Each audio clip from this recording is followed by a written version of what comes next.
Pendeta-pendeta yang punya jet pribadi, ya baik dari mulai Benny Hinn lah, Maurice Cerullo, ya, George Avancini, orang semua ya, termasuk si siapa itu, Joel Austin, dan yang lain-lain. Ya, di Eropa ada Romo Katolik ya, uskup Katolik dipecat ya di Jerman gara-gara kamar mandinya, bathtubnya pakai emas.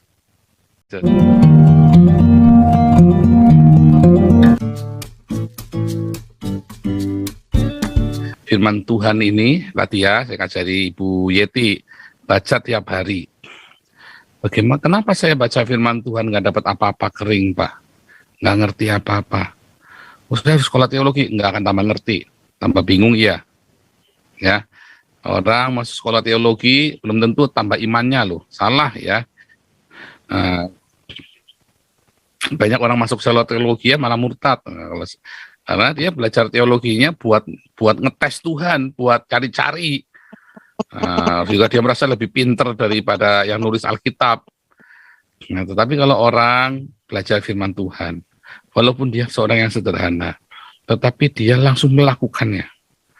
Dilakukan, jangan nggak dilakukan. Ya, melakukan. Maka dia akan bertumbuh. Kalau dia hidup di dalam firman Tuhan, ya, dengan mengasihi, mengampuni, memberkati, berdiakonia, bermarturia, dan menjaga hidup dan kekudusan, maka dia akan penuh dengan rema.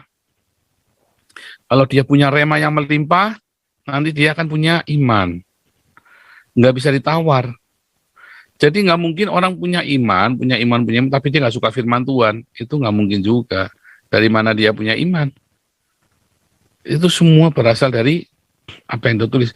Iya, dia punya confidence adanya. Beda kan dengan iman ya, self confidence, percaya diri. Memang orang terlahir dengan percaya diri, misalnya orang-orang kolerik gitu kan, percaya diri. Tapi apakah dia punya iman? Enggak. Iman itu lahirnya dari rema. Remanya dari mana? Ya dari logos. Begitu ya.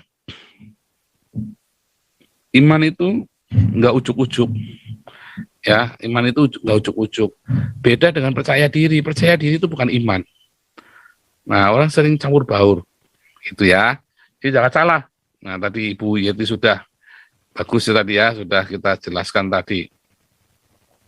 Nah, hari ini kita belajar ya, tema kita berhentilah kolekte dan perpuluhan ke gereja.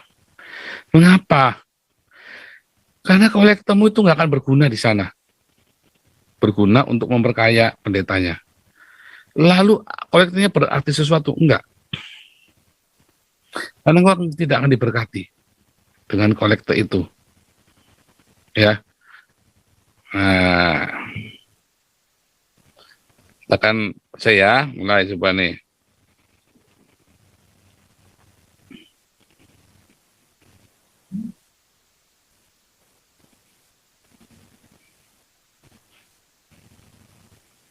Satu, kita kolekte perpuluhan, persembahan sulung, ya, ada lagi persembahan nasar, persembahan lagi ya, persembahan tatangan, ya, dan lain-lain. Semua uang ini. Kalau Anda berikan kepada gereja, ya gedung gereja, pertanyakan, uangnya kemana? Lupa kalau ngasih Pak, nggak usah nanya-nanya Pak. Oh, Anda harus tanya. Gereja di seluruh dunia, dimanapun, menghimpun uang dari massa. Sama seperti kita hari ini, kita menghimpun uang dari publik, ya kan? Menghimpun uang dari publik, maka uang itu adalah milik publik. Iya. Milik Tuhan, Pak? Enggak ada cerita milik Tuhan. Di dalam hukum negara manapun enggak ada cerita itu barang milik Tuhan. Adanya adalah milik organisasi gereja itu. Lalu organisasi gereja itu berkewajiban untuk melakukan pertanggungjawaban kepada publik karena dia menghimpun uang dari publik. Ya, uang dari publik dikumpulkan ke dalam organisasi gereja. Organisasi gereja adalah organisasi nirlaba, non-profit,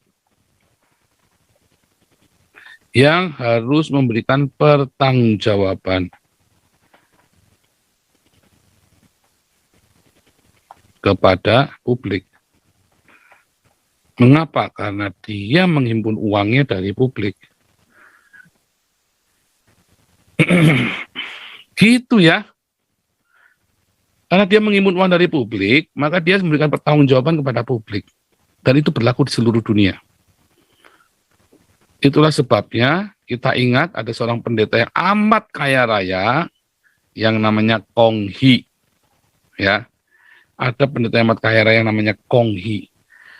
Masuk penjara 6 tahun di Singapura itu ya. Karena dituduh menggelapkan atau menyalahgunakan dana milik gereja. Sebetulnya kalau dia ada di Indonesia, dia nggak akan pernah bisa diganggu gugat. Karena sistem gereja di Indonesia adalah bisnis PT, ya, privat. Tetapi karena dia ada di Singapura, maka dia harus buka. Yang dia beli, ya, rumah di Beverly Hills, mobil mewah, segala macam. Salah nggak? Enggak. Nggak salah. Karena dia membeli bukan atas nama pribadi. Tetapi karena dia hidup menyolok bermewah-mewah. Ya. Karena hidup dalam kemewahan itu. Itu kan lumrah, bayangin rumah di Beverly Hills ya. Bermewah-mewah, harganya jutaan dolar. Bermewah-mewah itulah yang kemudian menjadi sorotan. Bukan masalah orang iri nggak iri. Sementara ada banyak orang yang hidupnya susah. Lalu dia menghimpun dana dari publik atas nama Tuhan, dan dia kemudian hidup di dalam kemewahan. Itu tidak boleh. Ya. Itu nggak boleh. Karena dia himpun dana dari publik. Nggak boleh. Mengapa? Karena dari awal dana-dana itu bukan buat dia. Walaupun alasannya buat pelayanan, tetapi itulah definisi pelayanan itu apa? Apakah definisi pelayanan? Ya.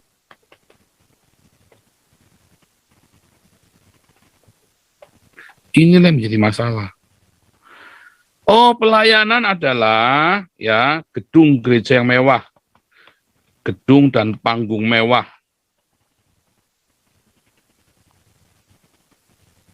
dengan semua kemewahannya dan gaya hidupnya tentunya. Kenapa? Supaya bisa menjadi berkat. Alasannya kan itu kan. Karena saya itu penginjilannya kepada para artis, Pak. Makanya saya harus menyesuaikan gaya hidup saya seperti para artis. Nah, itulah salahnya. Itulah salahnya. Sama seperti istrinya Kong Hee, artis. Dan gaya hidupnya gaya hidup artis. Terlepas dari apa yang terjadi, ya. Tapi akhirnya pengadilan di Singapura memutuskan Kong Hee bersalah. Ya. Kong Hee itu orang yang luar biasa ya. Saya banyak dengar khotbahnya yang luar biasa. Saya sangat sangat terberkati dengan khotbah-khotbah beliau. Tetapi untuk masalah gaya hidup ini saya sangat menolak. Saya pribadi dan tentu saja pemerintah Singapura, buktinya di penjara kok, ya kan? Boleh kalau dia punya bisnis lain. Kalau dia uangnya dari sini, dari gereja, ya nggak boleh. Nggak boleh, itu kan dari masyarakat. Nah, itulah sebabnya ya banyak pendeta-pendeta sekarang lagi disorot. Di Amerika sudah bolak-balik disorot. Pendeta-pendeta yang punya jet pribadi. Ya baik dari mulai Benny Hinn lah, Maurice Cerullo, ya, George Avancini, semua ya. Termasuk si siapa itu, Joel Austin, dan yang lain-lain. Ya. Di Eropa ada Romo Katolik ya, uskup Katolik dipecat ya di Jerman gara-gara kamar mandinya, bathtubnya pakai emas. Ya, dipecat sama Paus Francis. Gila loh. Romo di Eropa ada yang pakai Ferrari segala loh. Wah, ya pecat langsung, nggak boleh. Paus komplain ya. Saya mencela para para uskup kardinal yang bergaya hidup mewah. Nggak boleh. Itu bukan gaya hidup Kristen. Nah, itulah sebabnya kita kasih tema hari ini, berhentilah kolekte dan perpuluhan kepada gereja. Karena kalau kita lihat tadi di ayat tadi ya, kita balik ya. Di ayat firman Tuhan tadi, kita mulai dari atas ya.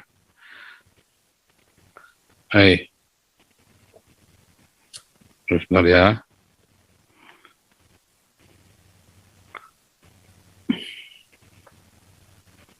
Wah, ini semoga kelihatannya sebagaimana nabi palsu tampil, guru palsu yang memasukkan pengajaran-pengajaran sesat, ya. Lihat ya, banyak orang mengikuti cara hidup mereka yang dikuasai hawa nafsu. Cara hidup yang dikuasai hawa nafsu. Dengan cara apa? Dengan cara mereka melampiaskan kemewahan itu. Keinginan mata, tangguhan hidup, ya kan? Dan keinginan daging. Nah, ketika Anda mensupport mereka, maka akan terjadi ini. Mereka makin jadi pendeta-pendeta ini, dan Anda membuat mereka jadi berdosa.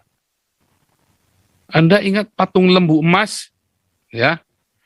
Musa nanya sama Harun, Harun, kenapa kamu bawa orang Israel menyembah lembu emas ini? Dari mana asalnya lembu emas ini? Harun bilang, ku lempar emas, aku kumpulkan emas. Mereka memaksa aku untuk kumpulkan emas. Ku lempar emas ke dalam api, keluarlah patung lembu ini, Musa. Musa bilang lagi, gundulmu peang. Bagaimana bisa emas bisa ujuk-ujuk jadi lembu kalau nggak ada yang bikin? Kamu yang bikin. Harun adalah seorang imam bagi umat Israel zaman itu. Dan orang Israel mensupport, mensokong Harun dengan emasnya untuk menciptakan Allah ilusi bagi orang Israel. Dan hari ini Anda sedang mensokong para pendeta dan gereja untuk menciptakan Allah ilusi bagi Anda. Para pendeta bilang, ya, ku lempar rupiah ke dalam kantong kolekte, ya. Keluarlah lembu emas ini. Misalnya apa, minyak urapan, apalagi teologi kemakmuran, apalagi berhala-berhala dalam gereja, ilusi-ilusi Tuhan dalam gereja, sandal lawas kirara baso. Seakan-akan Anda ketemu Tuhan. Apa Anda ketemu Tuhan? Tidak. Anda dibawa kepada ilusi Tuhan sehingga Anda merasa cukup di situ. Sudah, saya sudah ketemu Tuhan. Orang kalau ketemu Tuhan hidupnya harus berubah. Harus. Bukan Anda yang merubah, Tuhan akan merubah hidup Anda. Siapa yang nggak setuju? Semua orang yang mengalami perjumpaan dengan Tuhan, hidupnya pasti diubahkan. Contohnya Rasul Paulus. Saulus dirubah menjadi Paulus, diubahkan. Semua orang yang mengalami perjumpaan. Sakeus juga mengalami perubahan. Kalau Anda pergi ke gereja dan Anda tidak diubahkan, ada yang salah. Jangan-jangan Anda sedang ketemu Allah ilusi, padahal Anda sudah berbahasa roh. Karena bahasa rohnya didikte sama Pak Pendeta. Ikuti saya, ikuti saya. Pertama, la la la la la la. Lo lo lo lo lo lo. Li li li li li li. Li li li li li. Lu lu li lu lu lu. Lu lu lu lu lu lu.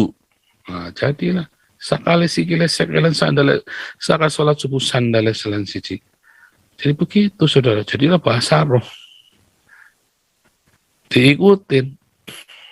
Nah, itu bukan bahasa roh yang benar. Karena Anda didikte. Dan Anda akan ketemu dengan Roh Kudus ilusi. Gejang-gejang. Ya. Langsung lubang-lubang. Wah, hadirat Allah ku rasakan buah dilawat oleh Tuhan. Yang paling penting bukan dilawat. Saya sudah berhenti dengan praktek itu sudah lama ya. Saya khotbah, setiap saya khotbah orang itu tumbang-tumbang, saya senang. Ya, berapa banyak tumbang? Hampir semuanya tumbang. Wah, kalau saya khotbah itu paling suka tiup-tiup itu. Itu Roh Kudus. Saya paling suka begitu, saudara. Wah, tumbang jeblak semua, bangga saya. Hadirat Tuhan, aku diurapi Tuhan. Kalau nggak ada yang tumbang, saya pulang lemes, saudara. Habis khotbah saya lemes. Terus kemudian, berapa bulan kemudian, orang yang tumbang-tumbang ini, ya, hidupnya masih aja brengsek, saudaraku. Saya tambah kecewa lagi. Saya tambah mikir lagi. Kenapa orang ini sering tumbang-tumbang hidupnya masih begitu ya? Bertahun-tahun kemudian orang yang masih begitu, padahal tiap datang ibadah pasti tumbang-tumbang. Masih tersinggungan, masih ngamukan, masih sensi, ya, masih melankolisan, masih ngamukan. Gimana coba? Lalu ketemu siapa dia? Kenapa kemarin tumbang? Nah, saya cerita, iya Pak ketindihan kemarin paman saya tumbang Pak. Yang lain bilang, saya dijorokkan Pak, ditonyol Pak, saya jatuh Pak jadinya. Lagi ditonyol, dijegal dari belakang. Wah, dari belakangan, tumbang jeblak. Ya kan. Anda diajari ketemu ilusi dari Tuhan. Itu kalau di gereja Pentakosta Karismatik paling kelihatan tuh ilusi-ilusi Tuhan itu. Loh, yang tumbang benerannya ada. Ada. Yang timah Roh Kudus benerannya ada. Tapi 90% itu ilusi. Percaya saya deh. Saya kan bagian dari praktek itu dulu. Dan saya ikutan jadi penggembira di sana. Tetapi saya mulai belajar realistis. Sejak 2014 itu saya realistis. Saya sendiri tumbang-tumbang, lalu apa hasilnya? Nggak ada. Anda harus uji. Jangan cuma latah.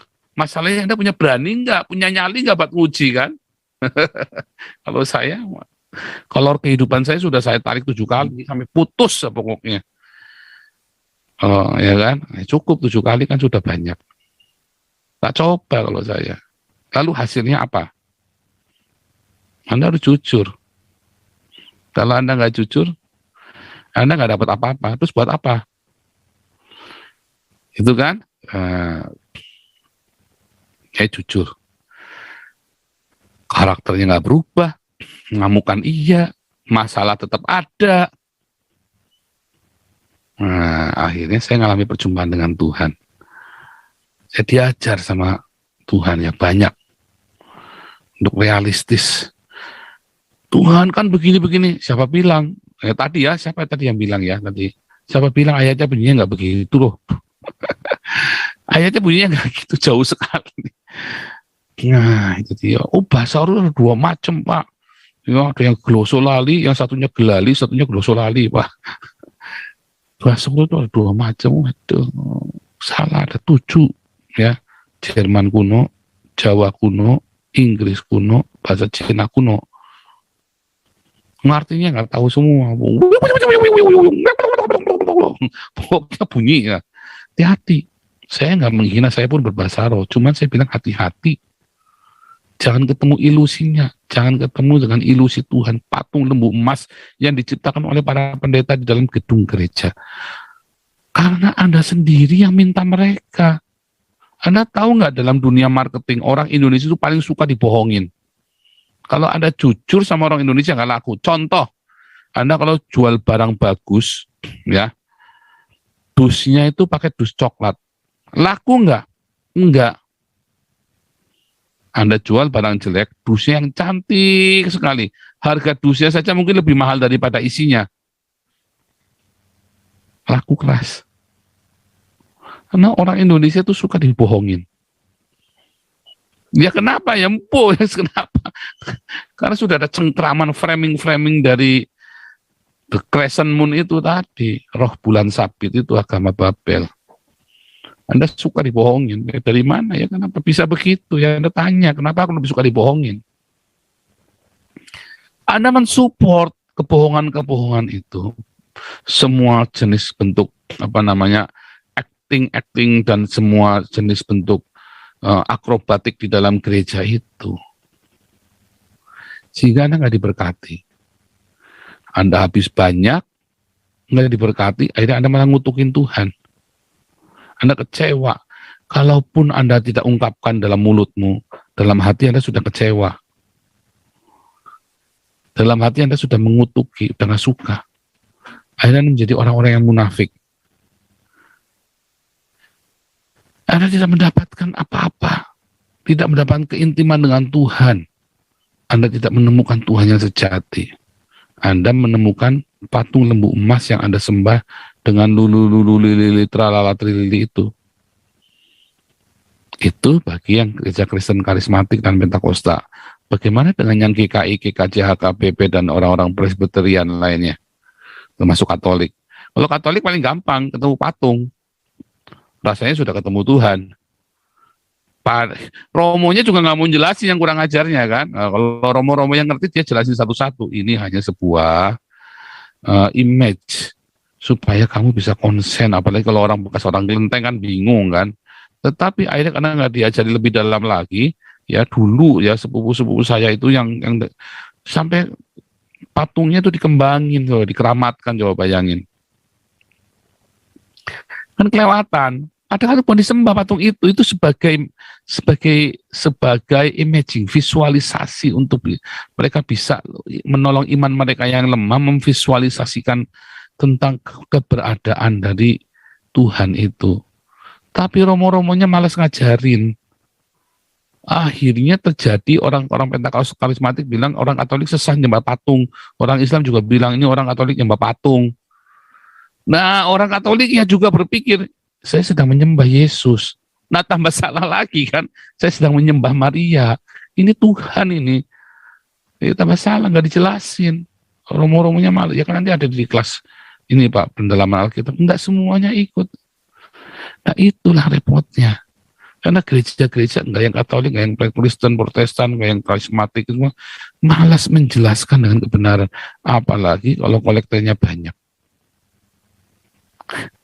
Nah, balik lagi, kalau di Katolik kan jelas, ada patung-patung, Anda merasa sudah ketemu Tuhan. Pergi ke Gua Maria, sudah ada Marianya, Anda pikir sudah ketemu Tuhan. Oh, itu hati-hati, itu ilusi tentang Tuhan loh.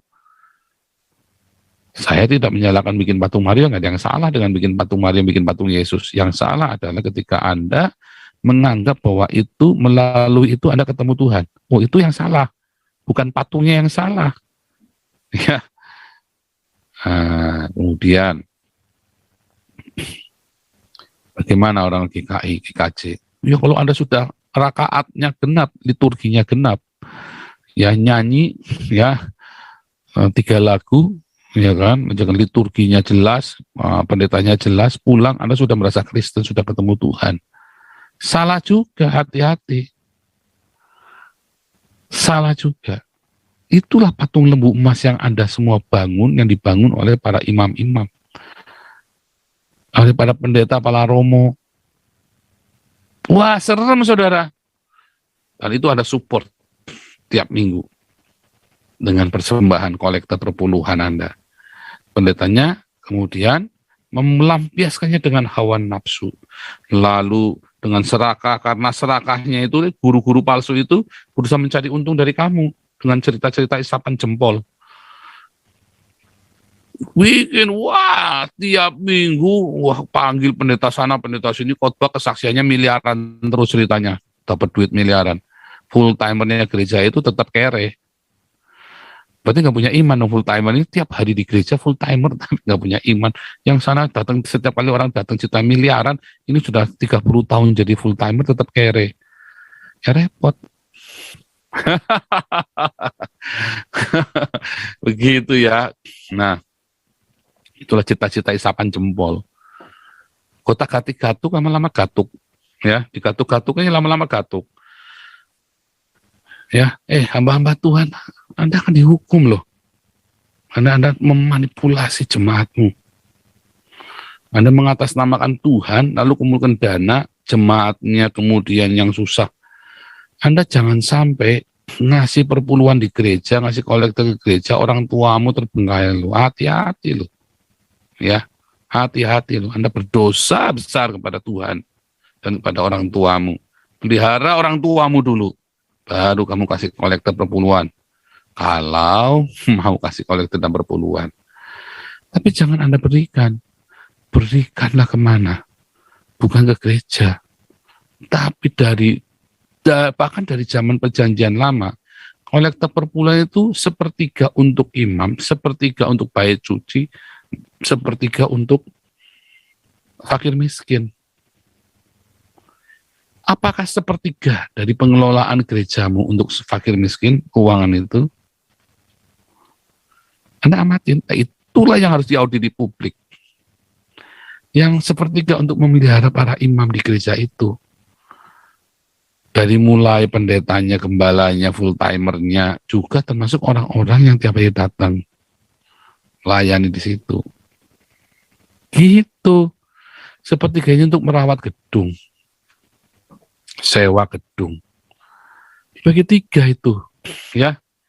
Nah, kalau gerejanya nggak melakukan itu, tidak berdiakonia, ya minimum itu sepertiga ya. Kalau gereja itu tidak berdiakonia yang sepertiga itu, ya, sebaiknya Anda tinggalkan. Sebaiknya Anda tinggalkan. Karena Anda sedang ditipu. Itulah bisnis gereja. Entertain kerohanian. Dan Anda tidak dibawa kepada Tuhan, tetapi Anda dibawa kepada sebuah panggung pertunjukan. Loh Pak, kalau nggak kasih ke gereja, lah itu makanya tadi penggunaannya itu harus sepertiga. Kalau memang Anda suka dengan yang gebiar-gebiar itu, ya, saya kan juga suka. Saya tadi tunjukkan, ya, saya main musik segala macam, saya juga suka. Ya, uangnya dari mana? Memang dari saya? Enggak, saya belum sanggup. Ya, dari teman-teman yang saudara-saudara semua yang menyumbang, berdonasi kepada saya privat, telepon saya. Minta nomor rekeningnya dong. Mau apa? Mau transfer uang? Juga dengan senang hati saya kirim, saya kasih. Dan semua itu untuk pelayanan. Kenapa? Saya butuh media, butuh cara yang kreatif untuk saya memberitakan Injil. Hari ini ya, kita ini ditonton oleh 1.600 ini hari ini, 1,6 nih. Ibadah kita, 1,6. Yang separuh ini orang Islam. Ya, ada Baim Al-Syuraim, terus ada siapa lagi kemarin itu yang aneh-aneh namanya itu orang-orang Islam. Karena kita punya YouTube. Dan saya melakukan penginjilan gratis, orang tertarik dengan cara penginjilan kita. Orang dengar setiap logos yang keluar dari mulut Allah tidak akan kembali kepada Allah dengan sia-sia. Kan begitu kan? Orang datang ngumpul di sini, jangan diusir, jangan dikata-katain, biar mereka dengar. Nah, saya mau buka apa tadi ya? Saya lupa tadi. Bentar ya. Jadi saudaraku,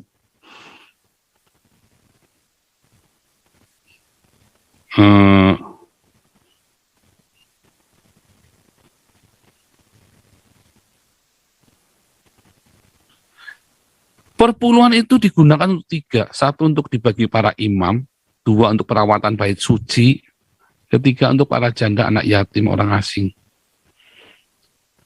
Itu ayatnya ada di Imamat ya. Ya. Ulangan juga ada. Kita mulai dulu dari Imamat 27 ayat 30 ya. Imamat 27 ayat 30. Ini kan kita kembali ke perjanjian lama ya. Kenapa sih perjanjian lama? Karena perpuluhan itu dari perjanjian lama. Sebenarnya, jadi begini, mengapa sih, dari mana sih perpuluhan itu? Tradisi perpuluhan,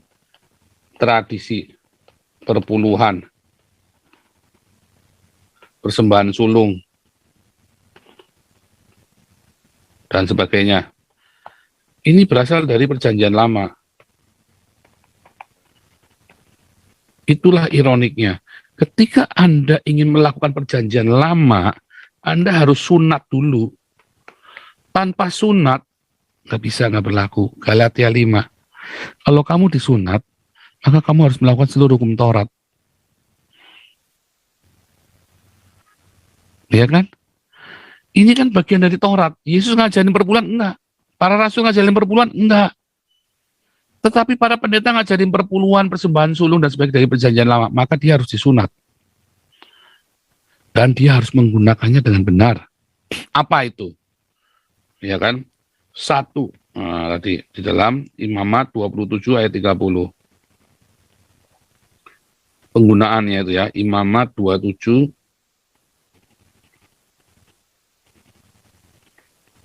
Waduh, nggak kelihatan ini. Sebentar ya. Imamat 27 ayat 30. Sebentar ya, ini harus di Imamat 27 ayat 30.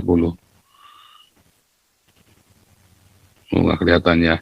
Imamat 27 ayat 30. Nah, kita buka saja.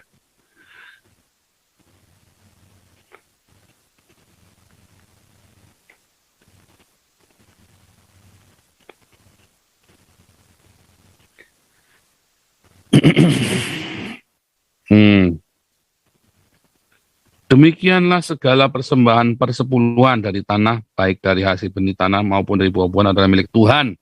Itu kan milik Tuhan kan? Pemilik Tuhan loh, bukan miliknya para imam, ya kan? Bukan miliknya pendeta, bukan miliknya gereja, milik Tuhan. Lalu bagaimana dong caranya, ya kan? Kita lihat ayat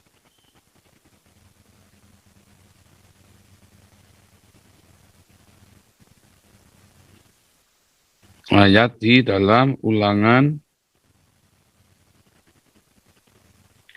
ya,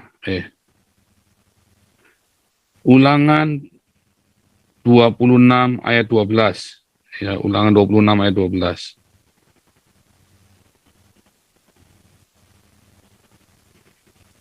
Wah, ini setiap kali di ini hilang ya. Nah, tuh, bentar ya.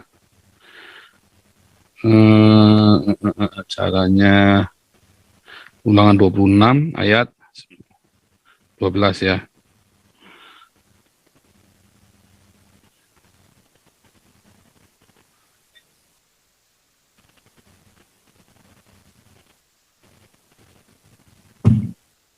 Lihat, tahun ketiga, tahun persembahan persepuluhan dari hasil tanahmu, maka harus memberikan kepada orang Lewi. Ya, harus memberikan kepada orang Lewi, orang asing, anak yatim, dan kepada janda, supaya mereka makan di dalam tempatmu menjadi kenyang. Nah, jadi saudara, di dalam Ulangan 26 ayat 12 dan Imamat 27 tadi, ya, satu, ya orang Lewi. Orang Lewi ini adalah orang-orang yang melayani Tuhan. Dua, sebenarnya diberikan kepada janda miskin, ya, anak yatim, dan juga kepada orang-orang asing. Orang-orang asing itu orang yang asing yang nggak punya rumah, itu kayak gembel-gembel itu loh. Dan sebenarnya ketiga, untuk perawatan. Tapi sebenarnya dalam perawatan ini akan bertumpang tindih dengan bea atau pajak gereja, pajak bait suci. Orang Yahudi itu membayar pajak bait suci, ya, terlepas dari perpuluhan. Tetapi sekarang karena orang Kristen tidak bayar pajak kan, Anda kalau ke gereja kan. Nah, inilah yang kemudian jadi kolektor. tiap minggu datang urunan, kasih berapa saja deh. Masa Anda mau denger tung desem waringin Anda bayar, Anda mau denger insinyur niku Anda nggak bayar? Bayar dong, kan enak kan khotbahnya mendayu-dayu. Anda dengar sama si Mario Teguh Anda bayar, bahkan tiket 500.000 pun dibayar. Masa Anda mau dengarkan khotbahnya Gilbert Anda nggak bayar? Bayar dong, ya bayar. Jangan gratisan mentalnya. Nah itu yang dimaksud dari situ, kolektor itu, ya kan? Tetapi ketika Anda di 90-an, harusnya ini menjadi bagian dari janda miskin, ini wajib. Janda miskin, ya anak yatim, itu wajib. Kalau gereja tidak budget seperti ini, makanya saya bilang minimum itu sepertiga. Minimal sepertiga harus digunakan untuk ini. Kalau gereja omsetnya 1 miliar, maka yang 300 juta itu harus dikeluarkan buat ini. Minimum. Padahal di sini cuma dibagi dua, ini separohnya. Separuhnya harus dikeluarkan. Tapi enggak, gereja akhirnya enggak begitu. Kolektornya dia mau, perpuluhannya mau, persembahan sulungnya mau. Persembahan sulung itu juga dipergunakan untuk sama ya. Untuk janda, untuk orang Lewi, janda miskin, orang asing, sama. Sama. Malah buat beli jet, malah buat beli mobil. Nah, itulah yang menjadi masalah dalam gereja. Padahal, ya kalau kita lihat, perpuluhan ini kan dari perjanjian lama. Kalau Anda menjalankan perjanjian lama, Anda harus disunat. Artinya sebenarnya Anda nggak perlu. Lalu bagaimana yang ada Anda memberikan persembahan? Kita lihat di Kisah Rasul. Ya, bagaimana sih caranya? Mereka meletakkannya di kaki para rasul. Kisah Rasul 2 ayat 43. Aduh. Ini ya. Kisah Rasul 2 ayat 43-45. Saya nggak kelihatan ya, ini saya malas buka kesabdannya nih.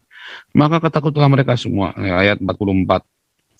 Dan semua orang telah menjadi percaya, tetap bersatu, dan segala kepunyaan mereka adalah kepunyaan bersama, dan selalu ada dari mereka yang menjual harta miliknya, lalu membagi-bagikannya kepada semua orang sesuai dengan keperluan masing-masing. Lalu kalau kita baca Kisah Rasul 4.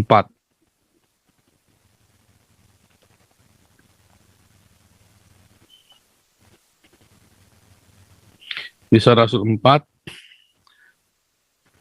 ayat 34 dan 35. Sebab tidak seorang pun berkekurangan di antara mereka. Karena semua orang mempunyai tanah atau rumah, menjual kepunyaan itu, dan hasil penjualan itu mereka bawa. Dan mereka letakkan di depan kaki rasul-rasul, lalu dibagi-bagikan kepada setiap orang sesuai dengan keperluannya.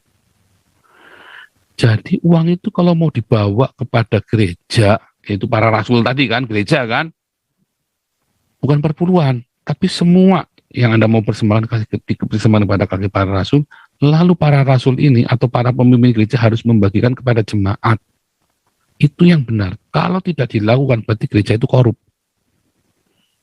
Gereja itu sedang korup. Harus dibagi ke jemaat. Perpuluhan, kolekte, persembahan sulung, persembahan tatangan, itu semua harus dibagi lagi ke jemaat yang membutuhkan. Dari yang kaya kepada yang miskin. Kalau di gerejanya Gilbert masih ada orang miskin dan nggak bisa bayar sekolah, berarti ada yang salah itu di gerejanya Gilbert. Sebab Gilbertnya pada jam tangan 15 miliar. Ada yang salah. Kalau tetangga gereja itu masih ada orang miskin, berarti ada yang salah. Nangkep nggak? Oh, dan itu mengerikan sekali ya. Kita balik ke 2 Petrus 2. Wah, sebentar lagi kita selesaikan ya. Anda sudah ngerti kan? Penggunaannya itu harus untuk apa itu? 2 Petrus 2 nih ya, kita kembali. Ya, mereka akan hidup, mereka dikuasai hawa nafsu. Dan karena mereka jalan kebenaran dihujat. Dihujatlah jalan kebenaran lah. Banyak orang, mengapa Bizantin bisa runtuh? Karena para pemimpin gereja korup. Ingat, pajak gereja begitu besar zaman itu. Sementara para uskupnya, para biskopnya tinggal di Basilea yang mewah, rakyatnya kere.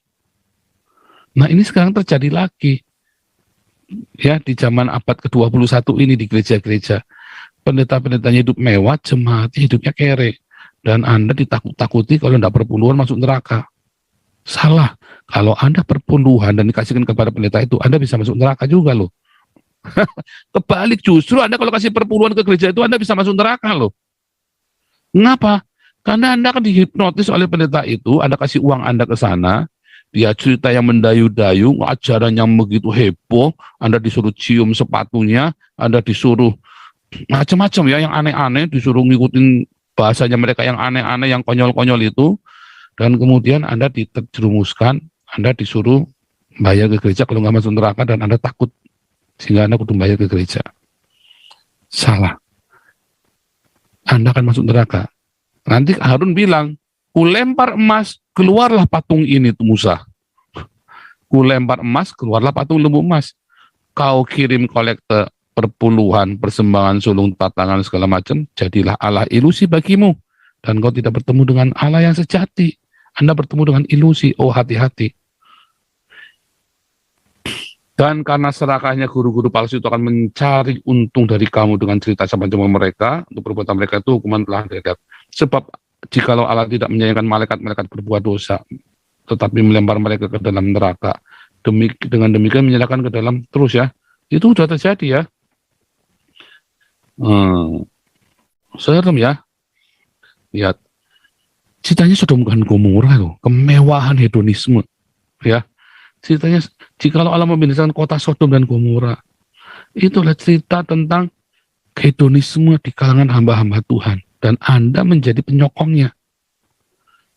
Tinggalkan gereja-gereja yang tidak memberitakan Injil di jalan-jalan, yang tidak berdiakonia dengan militan. Karena Anda akan dibawa kepada Allah ilusi. Oh, diakonia apa? Iya, tapi hanya sebagian kecil saja salah. Sebagian besar dana gereja itu harus digunakan untuk merawat jemaat yang miskin. Dan kemudian kepada orang-orang masyarakat luas. Nanti Indonesia akan dilawat oleh Tuhan. Kalau gereja tidak bertobat, selesai. Aniaya akan datang. Itu sudah pasti, sudah kejadian zaman Bizantin. Mengapa Andalusia bisa jatuh ke tangan Islam? Karena gereja pajaknya gede, uskupnya korup, hidup dalam hedonisme. Pendeta romo-romonya, ya, para kardinalnya, para biskopnya hidup mewah. Jemaatnya miskin, rakyatnya miskin. Mereka mengharapkan ada sesuatu yang baru. Islam datang sebagai kutuk. Ya. Orang benar ini, lihat ya, ada orang-orang yang benar, akhirnya dihina. Ya, orang-orang yang sedang berdiakonia malah dihina. Oh, harusnya nggak boleh itu pamer-pamer. Nah, saya nggak merasa pamer, karena Anda tidak pernah melakukan, Anda merasa dipamerin kan? Karena Anda tidak melakukannya, makanya Anda merasa saya pamer. Nah, itulah. Yang berhak menilai saya pamer apa enggak Tuhan, bukan Anda. Karena Anda tidak melakukannya, maka Anda pikir saya pamer. Yang berdiakonia siapa? Saya? Bukan. Para netizen, para YouTubers, para orang-orang yang menonton channel ini, kemudian mereka digerakkan hatinya dan mereka memberikan kepada Damaris. Dan Anda akan diberkati. Uji saja kalau nggak percaya. Sudah banyak yang cerita, sudah banyak yang kesaksian. Anda akan diberkati. Kenapa? Karena Damaris direct langsung ke orang miskin. Direct. Ya. Bahasa direct itu bahasa Jerman, bahasa Belanda ya. Geradeaus. Langsung. Ya. Rechtdor. Nah, bilangnya langsung. Kepada orang miskin. Maka Anda akan diberkati. Daripada Anda kasih ke perempuan ke yang nggak karu-karuan, masukin ke Damaris. Wah, ini Pak Paul propaganda. Oh enggak, saya propaganda buat kebaikan Anda sendiri loh, bukan buat saya loh. Saya nggak dapat uang dari Damaris loh, enak aja loh. Ya, penatua kita orang tajir loh. Penatua di Damaris itu orang tajir semua. Mereka nggak dapat uang dari Damaris, mereka yang nyumbang Damaris juga. Sama-sama, dan kita membuka bagi Anda juga untuk terlibat. Anda bisa bikin sendiri juga. Saya berharap Anda ini menginspirasi Anda. Tapi bedanya kalau di tempat kami kita open rekeningnya. Buka, Anda bisa kapan saja, setahun sekali. Ini kan sudah mau ganti tahun nih, ganti buku, audit publik, nanti dibikin laporannya. Kita mau kasih makan 10.000 orang. Anda mau terlibat? Di mana hartamu berada, di situ hatimu ada. Kalau hartamu ada pada orang miskin, engkau sedang menghutangi Tuhan. Anda menghutangi Tuhan. Saya nggak cerita berkat material. Semua berkat itu diawali dari berkat material yang Anda lepaskan. Orang Cina pun, orang tidak percaya Tuhan aja tahu. Kalau uang kecil nggak pergi, uang besar nggak datang. Uang sial. Anda ingin diberkati hidupmu, jasmani rohani. Jangan sampai hatimu melekat sama uangmu, sama hartamu. Tabur. Kita mau kasih makan 10.000 orang. Saldonya cuma 370 juta. Nggak cukup. Ya. Dan nggak akan berdampak. Kalau cuma 1.000, kita cuma kasih makan 1.000, nggak akan berdampak. Ya. Nggak akan berdampak kalau cuma kasih 1.000. Kita mau kasih makan 10.000. Yang kasih makan saya bukan. Itu Anda dan saya. Saya hanya memoderatorin dan mengarahkan Anda. Orang-orang ini, hamba-hamba Tuhan ini, yang hidupnya di dalam kemewahan-kemewahan ini ya, mereka bermewah-mewah, lihat, berfoya-foya. Kata berfoya-foya itu dari kata truve, dulu saya pernah ajarinya. Berfoya-foya itu dari kata truve. Truve. Itu mewah. Bergaya hidup mewah. Dan menikmati hidup mewah. Orang kau dikasih jam tangan 15 miliar, sepatunya ikut naik, kaosnya ikut naik.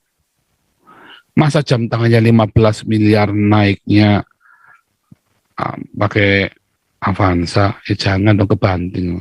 Naik semua kelasnya. Daripada dia buat bermewah, di mana hartamu berada, di situ hatimu ada. Jadi Anda support kesesatan demi kesesatan. Anda yang mensupport, Anda masuk neraka juga. Anda yang masih mensupport itu, Anda masuk neraka loh. Iya kan? Patung lembu emas, ingat nggak? Orang Israel ikut dimarahin loh sama Tuhan, bukan cuma Harun yang dimarahin. Iya kan? Dimarahin loh orang Israel itu. Ikut terkutuk loh. Dan Anda masuk di dalam Allah ilusi itu, dan Anda tidak ketemu dengan Tuhan Yesus, Anda ketemunya dengan Tuhan lain. Tuhan Yesus yang lain, patung lembu emas itu tadi.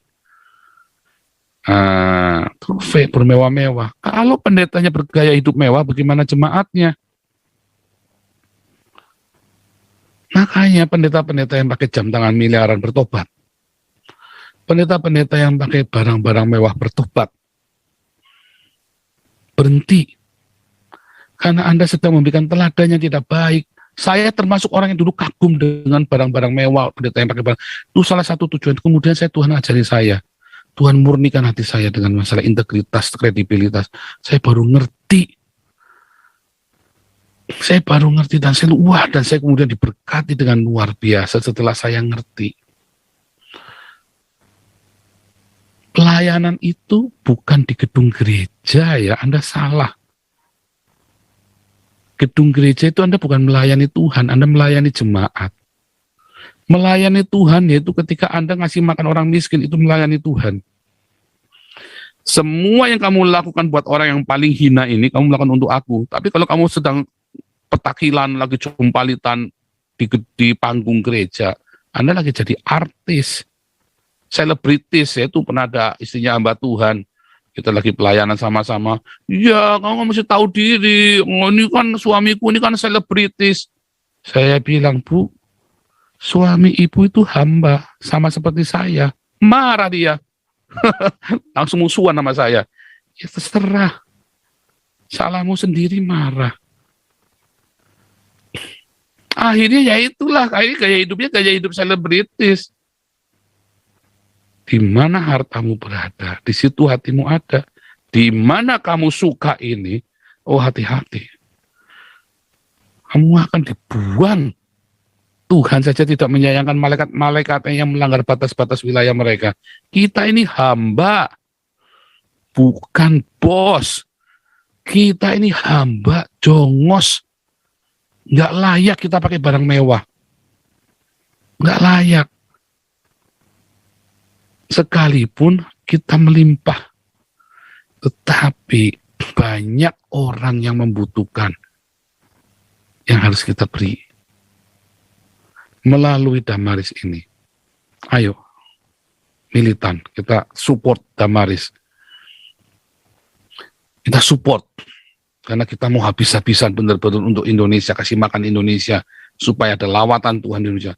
Pamer Pak, saya bukan pamer, bukan duitnya saya, apa yang mau dipamerin, goblok juga. Iya, kadang-kadang orang mikirnya ya, bodoh juga ini orang-orang, bukan duitnya saya kok, ini duitnya kita semua kok, apa yang mau dipamerin, kecuali kalau duitnya saya, baru saya pamerin, bukan duitnya saya lagi mencolokkan supaya orang-orang nyadar, kalau bisa kamu terinspirasi, bukannya malah nuduh saya pamer.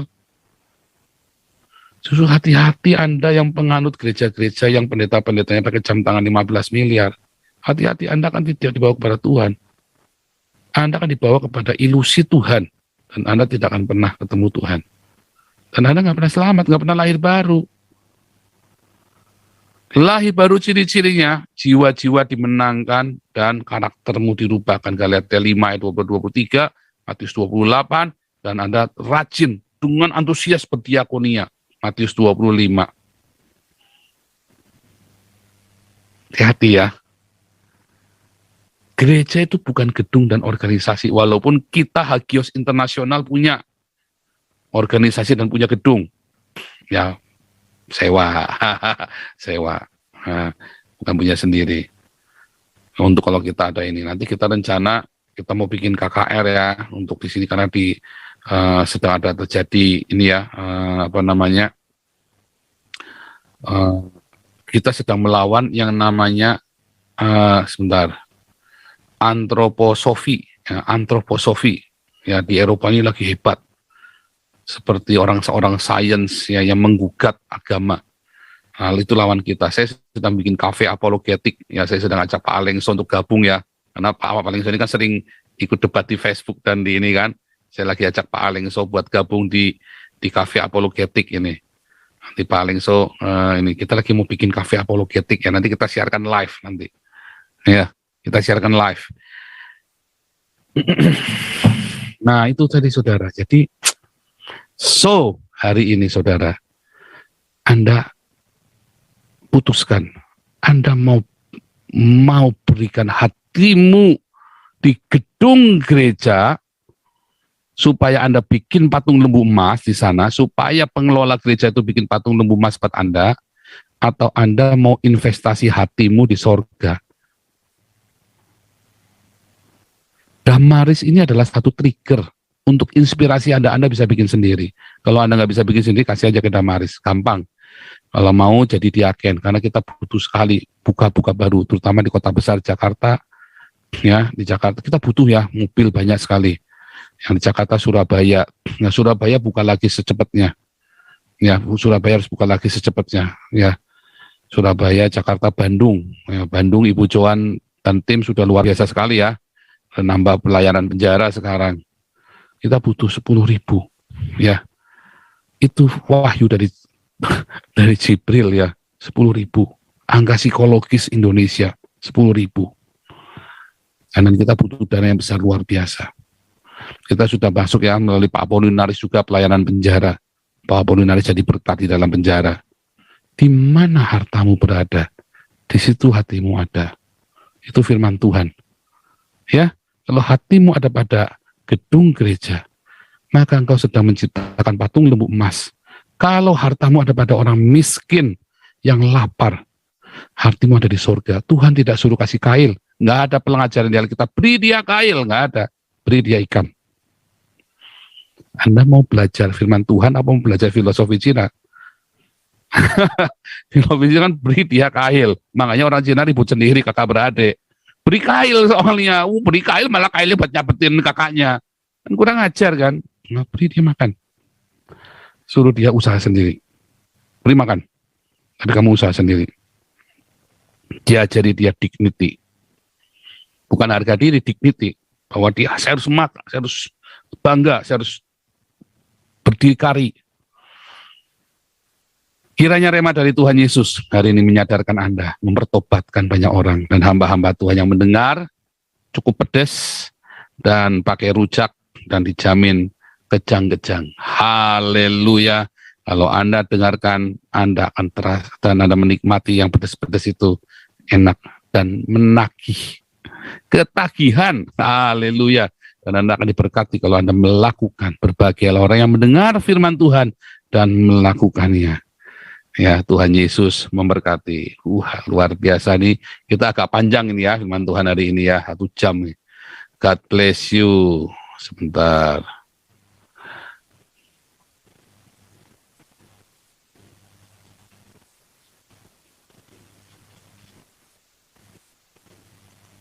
Ya, kita akan lanjutkan ya. Kita akan lanjutkan untuk tanya jawab ya.